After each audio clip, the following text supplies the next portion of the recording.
To have you back. Amnesty International says that women are increasingly receiving threats of violence and abuse. This on social media platform Twitter. A study had found that they were exposed to sexual, misogynistic and even racist remarks. Well, they're also threatened with rape or even death. So we speak now to Rianet Leibovitz, a cyber expert, about how social media addresses violence and abuse against women online. Rianet, thank you for your time and good morning to you. This is a call for concern. Women not feeling safe or not actually being safe on Twitter. It seems that there's so much violence against them. For example, threats to rape them or even death. How did Twitter get here? How did the internet get to be here, especially when it comes to women? Well, I think we sit with a digital dilemma, and there are many role players here. It's not just Twitter. First of all, it's the internet service providers that give us the internet and the cyber highway that we can play on. Secondly, the devices that we use. Then there are the app creators like Twitter. And of course, us as users need to take responsibility for what we do. So how did Twitter get here? It's because of us as users and people who need to realize their responsibility. Are women the easier target? Because, I mean, the different, people using social media and Twitter, to be more specific. There's the youth, there are men, there are women. But if this data or studies anything to go by, it paints a picture that it seems that women are the easier target.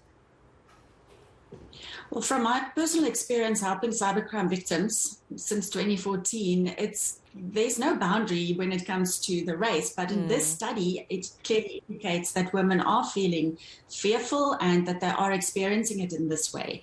And I think we also need to think and consider the fact that when you look at things like cyberbullying and grooming and online abuse, that, there are no boundaries. However, people do feel and seem that women are being silenced in many cases, if we look at some of the examples that have recently happened.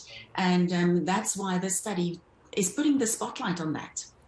So with that being said, are social media, safety options actually effective? We know that you can report, cyberbullying or any hate speech or anything you find offensive on a platform. Do we find them effective at this point?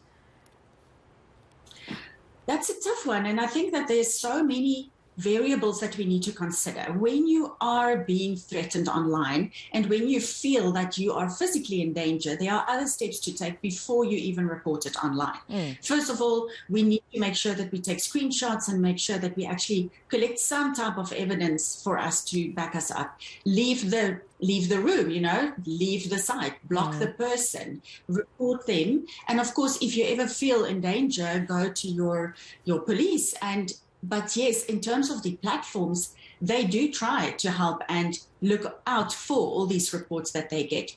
But from, what we hear, it's not always that effective and that quick for them to actually respond. But Reddit, what about all these bot accounts, these fake accounts that mushroom?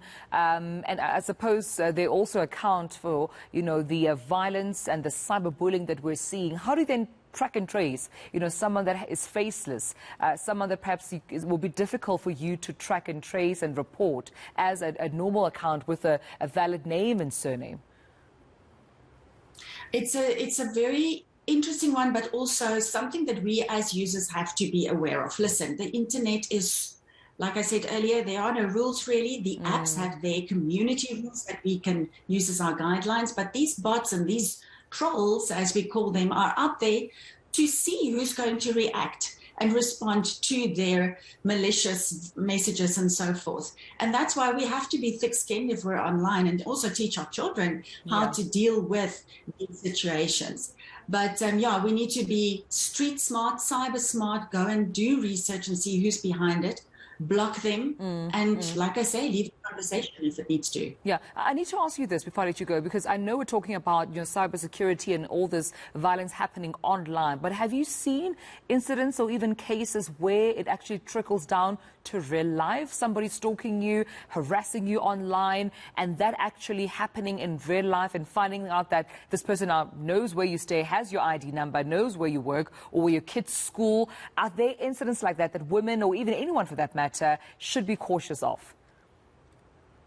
Unfortunately, yes, there are cases like that. I mean, we cannot forget about things like human trafficking. And this is why we have to be so careful in terms of the information we share online and the information we publish about our children and so forth. And we have seen cases in our own country where people take a video or record a video in a restaurant, for instance, go and put that online, and then those people become the victim of scrutiny and online abuse from total strangers, and then that trickles down to physical harm and violence. So yes, it is definitely, in terms of the internet and looking at things like Google Maps and checking in at the airports and so forth, we share so much information.